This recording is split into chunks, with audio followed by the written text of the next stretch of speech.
Cari Champion is disgusted with critics shaming Caitlin Clark's comments about Black WNBA players. Conservatives do one of two things: either they whine or bully.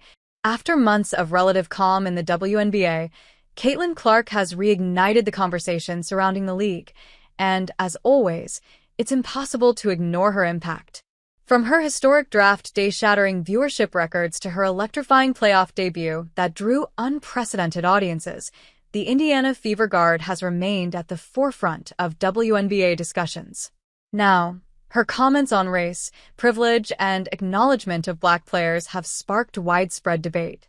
Fresh off her extraordinary rookie campaign, Clark was named Athlete of the Year by Time magazine this week. This recognition capped a whirlwind year for the two-time NCAA champion, who made headlines for her dazzling play and off-court reflections. It stirred a mix of admiration and backlash. Sheila Johnson, co-owner of the Washington Mystics, publicly questioned whether the point guard's contributions warranted such a claim. Meanwhile, conservative commentator Megyn Kelly launched a sharp critique on social media, accusing the rookie of pandering during her award interview.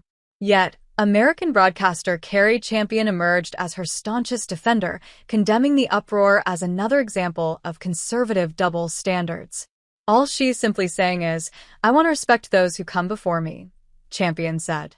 Now, conservatives do one of two things. I am so fascinated with this, especially when it comes to her. Either they whine or they bully. So now is the time to do both. They are bullying her when she decides to just like a post. In her acceptance speech, the 22-year-old guard credited the WNBA pioneers, many of whom were Black women, with paving the way for her opportunities. She also emphasized the importance of addressing privilege in sports, acknowledging how her race plays a role in her prominence, but it seems not everyone interpreted it that way. The WNBA has long been a league dominated by players of color. 60% of its athletes are African American. Despite this, CC, a white rookie, has become one of its most marketable stars, landing endorsements and drawing massive audiences. She has also paved the way for the other athletes, and the spat she is receiving has been called jealousy and envy. When the Fever star was on the brink of securing a landmark 8-figure Nike deal, it raised questions about the lack of similar opportunities for established stars.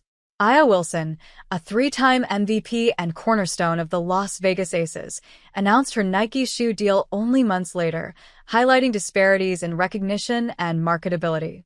She's acknowledging the reverse DEI that nobody wants to talk about.